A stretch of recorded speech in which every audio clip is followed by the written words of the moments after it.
Welcome to SVJ Academy. This is our 13th class regarding not for profit organization. ഇത് നമ്മളുടെ 13ാമത്തെ ക്ലാസ്സാണ്. Not four ഓർഗനൈസേഷനെ സംബന്ധിച്ചുള്ള 13ാമത്തെ ക്ലാസ്സാണ്. Already we have completed the receipts and payments account and we have done some problems in income and expenditure account. ഇതുവരെ ഈ channel subscribe ചെയ്യാത്തവർ subscribe ചെയ്യുക, ലൈക്ക് ചെയ്യുക, അതുപോലെ തന്നെ മറ്റുള്ളവർക്ക് ഷെയർ ചെയ്യുക.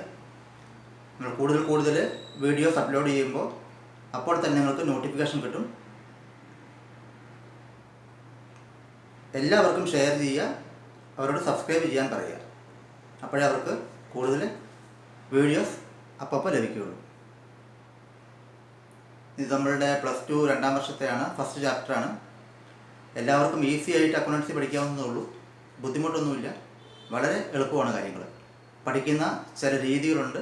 ബൈഹാർട്ട് പഠിക്കരുത്. എല്ലാ വീഡിയോയിലും ഞാൻ പറയാറുണ്ട്, don't try to study by heart. By heart ഒരു കാരണവശാലും പഠിക്കരുത്. കാര്യങ്ങൾ മനസ്സിലാക്കി അനലൈസ് ചെയ്ത് പഠിക്കുക. അക്കൗണ്ടൻസി പഠിക്കാൻ ആകെ ഒറ്റ വഴിയേ ഉള്ളൂ. ഏറ്റവും എളുപ്പത്തിൽ അക്കൗണ്ടൻസി പഠിക്കാനും എത്ര കാലം കഴിഞ്ഞാലും മറന്നു പോകാതിരിക്കാനും ഒറ്റ വഴിയേ ഉള്ളൂ, അനലൈസ് ചെയ്ത് പഠിക്കുക. അക്കൗണ്ടൻസിയുടെ റൂൾസും കൺസെപ്റ്റും കൺവെൻഷൻസും എല്ലാം അപ്ലൈ ചെയ്ത് ലോജിക്കായിട്ട് കാര്യങ്ങൾ മനസ്സിലാക്കി പഠിച്ചു കഴിഞ്ഞാൽ ജീവിതത്തിൽ ഒരിക്കലും നമ്മളിത് മറക്കില്ല. ആര് എന്ത് ക്വസ്റ്റ്യൻ, ഏത് സിറ്റുവേഷനിലും ആര് ക്വസ്റ്റ്യൻ ചോദിക്കുന്നതിൻ്റെയല്ല, when we are going for a job, നമ്മൾ ജോബിന് പോകുമ്പോൾ, ജോലി ചെയ്യുമ്പോൾ, ഒരു അക്കൗണ്ടൻ്റായിട്ട് ജോലി ചെയ്യുമ്പോൾ നമുക്ക് പ്രാക്ടിക്കലായിട്ടുള്ള സിറ്റുവേഷൻസ് മുമ്പിലേക്ക് വരിക. നമ്മളിപ്പോൾ ഒക്കെ ചെയ്യുന്നത് എക്സാമിനേഷൻ പർപ്പസിനും സ്റ്റഡി പർപ്പസിനും മാത്രമാണ്. Actual this is not the accounting process. Actual accounting process എന്ന് പറയുന്നത് വേറെയാണ്. ഇത് only theoretical part. The practical is entirely different. 100% different ആണ് പ്രാക്ടിക്കൽ എന്ന് പറയുന്നത്. അവിടെ നമ്മൾക്ക് ആരും ക്വസ്റ്റ്യനൊന്നും തരാനില്ല. അവിടെ നമ്മളിലേക്ക് വരാൻ പോകുന്നതെല്ലാം ഡോക്യുമെൻറ്റ്സ് ആണ്. ആ ഡോക്യുമെൻറ്റ്സിനെയാണ് നമ്മൾ ഇൻ്റർപ്രറ്റ് ചെയ്ത് നമ്മൾ അക്കൗണ്ട്സ് ചെയ്യുന്നത്. അതുകൊണ്ട് ഏത് ഡോക്യുമെൻറ്റ് നമ്മൾ പ്രാക്ടിക്കലായിട്ട് എന്ത് കൈകാര്യം ചെയ്യുമ്പോഴും നമ്മളുടെ ബാക്ക് ബോൺ എന്ന് പറയുന്നത് നമ്മുടെ +1 ആണ്. നമ്മളെ ഫണ്ടമെൻ്റൽസ് എവിടെ പഠിച്ചോ, അക്കൗണ്ടിങ് ഫണ്ടമെൻ്റൽസ് ബേസിക്സ് എവിടെ പഠിച്ചോ, that is our backbone. ആ ബാക്ക് ബോൺ ഇല്ലെങ്കിൽ എന്ത് ചെയ്യും? നമ്മൾ വളർന്നു തന്നെ നിൽക്കും. നമുക്ക് നിവർന്ന് നിൽക്കാൻ പറ്റില്ല. So study well. First of all the basics of accounting. നമ്മളുടെ നെക്സ്റ്റ് വീഡിയോ നമ്മൾ +1 വേണ്ടി നമ്മൾ അപ്ലോഡ് ചെയ്യുന്നുണ്ട്, ഫ്രം ബേസിക്. അപ്പോൾ അക്കൗണ്ടിങ് ബേസിക്കുകൾ അത്ര പരിചയമില്ലാത്തവർ ആ വീഡിയോ ഒന്നുകൂടെ കാണുക. നിങ്ങൾക്ക് കൂടുതലായിട്ട് അക്കൗണ്ടിങ് ബേസിക്കുകൾ പഠിക്കാനുള്ള ഒരു അവസരം കൂടെ കിട്ടും. സോ ഓൺലൈൻ ആയതിൽ പിന്നെ നമ്മൾക്ക്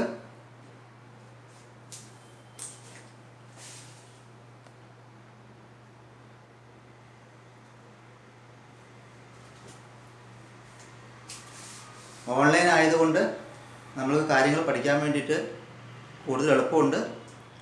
മാത്രമല്ല, സ്റ്റുഡൻസിന് മാത്രമല്ല, എല്ലാവർക്കും പഠിക്കാം. അതാണ് അതിൻ്റെ ഏറ്റവും പ്രത്യേകത. ഓൺലൈൻ ആയതുകൊണ്ടുള്ള ബെനിഫിറ്റ് എന്ന് പറയുന്നത്, നമ്മളുടെ വീട്ടിൽ നമ്മൾ പഠിക്കുന്നവർക്കല്ലാതെ വീട്ടിലുള്ള മറ്റുള്ളവർക്ക് ചിലപ്പോൾ അക്കൗണ്ടൻസി പഠിക്കണമെന്ന് ആഗ്രഹം ഉണ്ടാവും. അവരെന്ത് ചെയ്യും? അവർക്ക് എവിടെയും പോയി അവർക്ക് കോളേജിൽ പോകാൻ പറ്റില്ല, സ്കൂളിൽ പോകാൻ പറ്റില്ല. പക്ഷേ ഇപ്പോൾ അവർക്ക് കൂടെ അക്കൗണ്ടൻസി പഠിക്കണമെന്ന് ആഗ്രഹമുള്ള എല്ലാവർക്കും പഠിക്കാൻ വേണ്ടിയിട്ട്, അക്കൗണ്ടൻസി എന്നല്ല ഏതും, അറ്റ്ലീസ്റ്റ് മലയാളം എഴുതാനും വായിക്കാനും ABCD എഴുതാനും വായിക്കാനും അറിയാത്തവർക്ക് കൂടെ കുട്ടികളുടെ കൂടെ ഇരുന്ന് പഠിക്കാൻ വേണ്ടിയിട്ടുള്ള നല്ല അവസരമാണ് ഈ ഓൺലൈൻ ക്ലാസ് എന്ന് പറയുന്നത്. അപ്പോൾ കുട്ടികളുടെ കൂടെ ഇരുന്ന് പഠിക്കാമല്ലോ. അത് നമ്മൾ സ്കൂളിൽ പോകേണ്ട കാര്യമില്ലല്ലോ. So they can also study. So today our 13th class, and we are moving to solve one more problem regarding income and expenditure. നമ്മൾ ഇന്ന് 13ാമത്തെ ക്ലാസ്സാണ്. ഇന്നത്തെ ക്ലാസ്സിൽ നമ്മൾ വീണ്ടും പറയാൻ പോകുന്നത് ഒരു income and expenditure account prepare ചെയ്ത് നോക്കാം. നമ്മൾ കൂടുതൽ പ്രോബ്ലംസ് കൈകാര്യം ചെയ്താലേ നമുക്ക് അതിൽ കൂടുതൽ കാര്യങ്ങൾ മനസ്സിലാവുകയുള്ളൂ. അതുകൊണ്ടാണ് കൂടുതൽ പ്രോബ്ലംസ് ചെയ്യുന്നത്. സോ ഒരു റെസിപ്റ്റ് ആൻഡ് പേയ്മെൻറ്റ് അക്കൗണ്ട് വരയ്ക്കുക.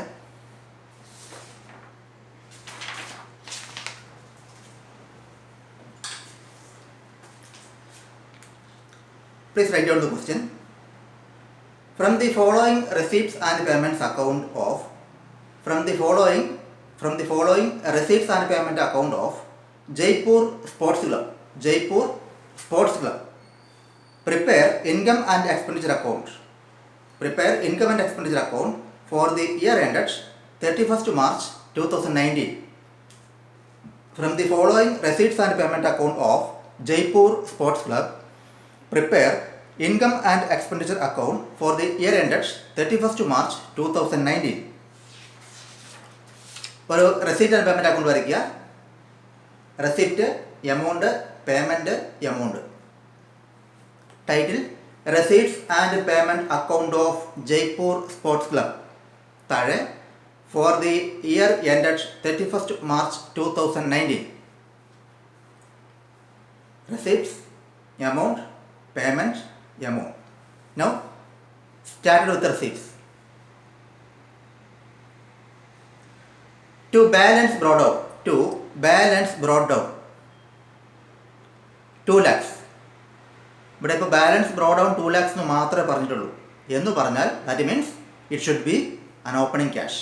അതായത് ക്യാഷ് എന്നോ ബാങ്ക് എന്നോ ഒന്നും പറഞ്ഞിട്ടില്ല. To balance brought down 2 lakhs മാത്രമേ പറഞ്ഞിട്ടുള്ളൂ. That means it is to be considered as opening balance of cash in hand. To balance brought down 2 lakhs. Next to entrance fee.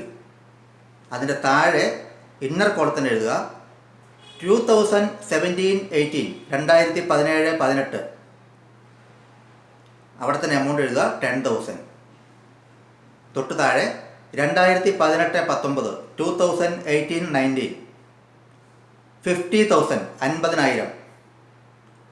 Total 60,000 രൂപ amount കൊടുത്തെഴുതുക. To entrance fee എന്നെഴുതിയിട്ട് inner കോളത്തിൽ 2017-18 10,000, 2018-19 50,000 underline ചെയ്യുക. Outer കോളത്തിൽ 60,000. To subscriptions same 2017-18 inner കോളത്തിൽ 10,000. To subscriptions inner കോളത്തിൽ 2017-18 2017-18 10,000. 2018-19 ബ്രാക്കറ്റിൽ 90%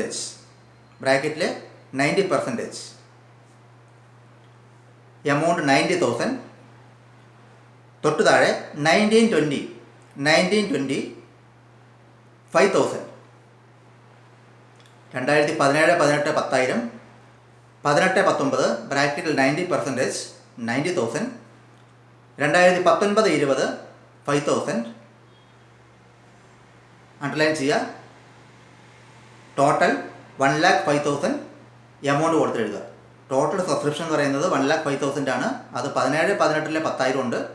18-19 90% കിട്ടിയിട്ടുള്ളൂ. അത് 90,000 ആണ്. 19-20 തുക മുൻകൂട്ടി കിട്ടിയിട്ടുണ്ട്. അത് 5,000 ആണ്. ടോട്ടൽ അങ്ങനെ കിട്ടിയത് 1,05,000 ആണ്. Next one to life membership fees. Amount 20,000. To life membership fee amount 20,000. Next is to donations 1,20,000. Donations 1,20,000. Donation 1,20,000. Next is donation for tournaments. Donation for tournaments 50,000. Donation for tournaments 50,000. Next is subscription for governors party.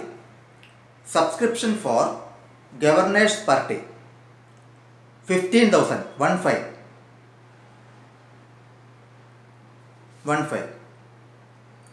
Next one, interest on 8% fixed deposit. 2,400. Next is to sale of old newspapers.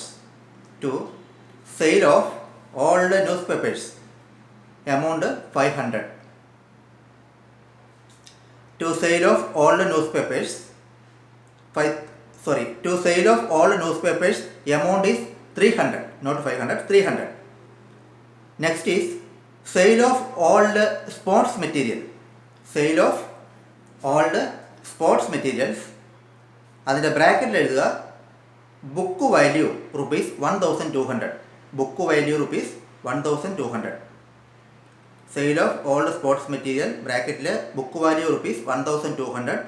Amount കോളത്തിൽ 500. Next is locker rent. Locker rent ബ്രാക്കറ്റിൽ എഴുതുക including rupees 600 for 1718. Locker rent in brackets including rupees 600 for 1718. Amount column 6800. So receipt side is over. I will repeat again. First one, to balance brought down 2 lakhs. To entrance fees, inner column 2017-18 10,000. 2018-19 50,000. Total of entrance fee is 60,000 on the outer column. Next is to subscription. Inner column 2017-18 10,000. 2018-19 bracket 90% amount is 90,000. 19-20 amount is 5,000. The total amount coming to 1,05,000 to the outer column. Next item is life membership fee 20,000. Donations 1,20,000. Donation for tournaments 50,000. Subscription for governor's party 15,000. Subscription for interest on 8% fixed deposits. Interest on 8% fixed deposits 2,400. Sale of old newspapers. Sale of old newspapers 300. Sale of old sports material. Sale of old sports materials bracket book value rupees 1,200. Amount is 500. Locker rent bracket including rupees 600 for 2017-18. Amount is 6,800. Locker rent including rupees 600 for 2017-18. In amount column 6,800. Now coming to the payment side, first item by rent 60,000.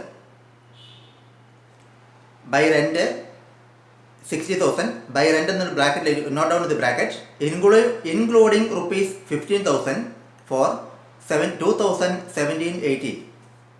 By rent in brackets including rupees 15,000 for 2017-18. Next one is insurance premium.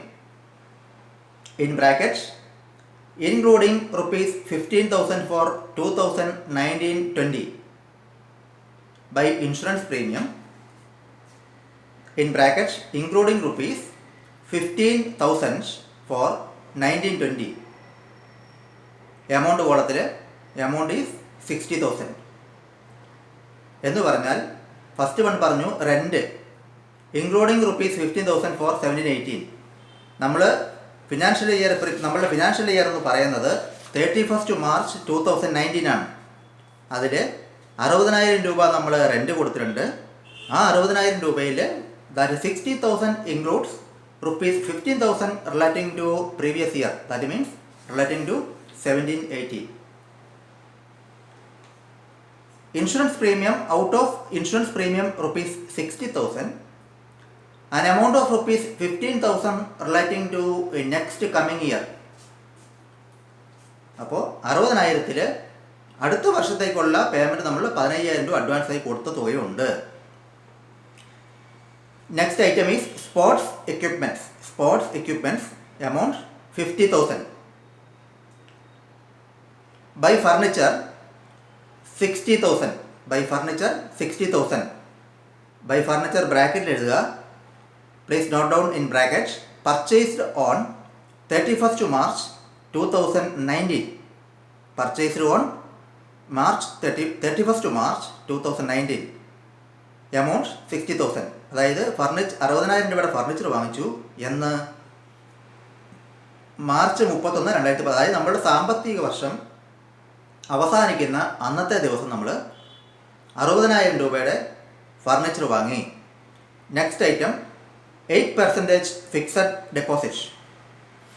8% fixed deposit 1,20,000. Fixed ഡെപ്പോസിറ്റിൽ 1,20,000 രൂപ deposit ചെയ്തിട്ടുണ്ട്. അതിൻ്റെ bracket എഴുതുക. 8% fixed deposit എന്നുള്ളതിൻ്റെ bracket എഴുതുക. Made on 1st October 2018. Made on 1st October 2018.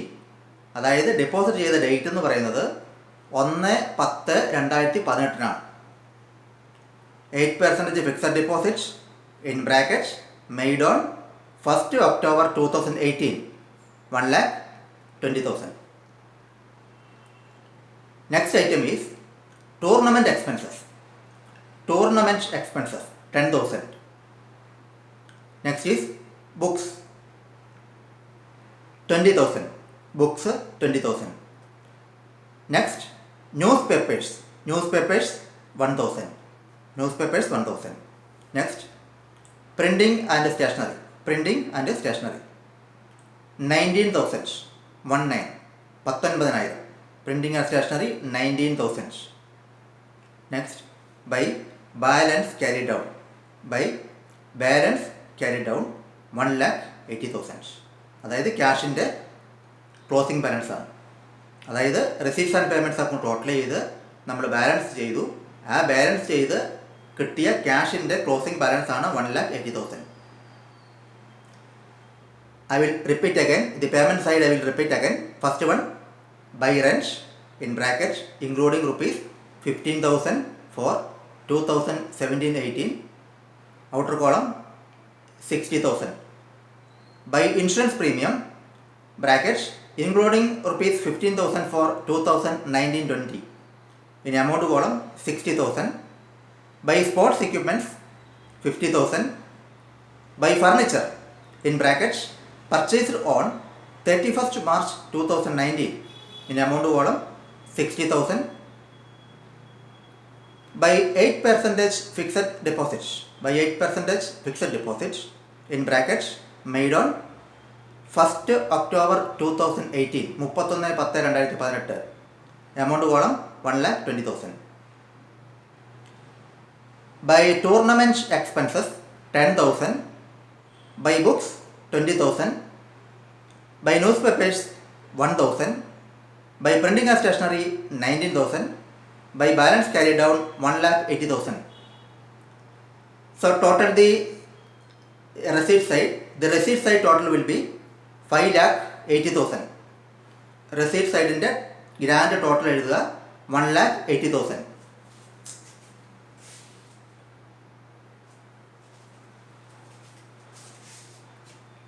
അത് payment സൈഡിലേക്ക് അതേ സ്ട്രെയിറ്റ് ലൈനിൽ 5,80,000 എഴുതുക. പേയ്മെൻറ്റ് സൈഡിൽ 5,80,000.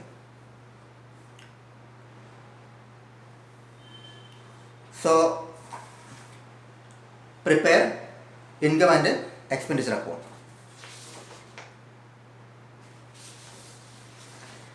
Prepare income and expenditure account. ഇതിൽ അഡ്ജസ്റ്റ്മെൻറ്റ്സ് ഒന്നും പറഞ്ഞിട്ടില്ല.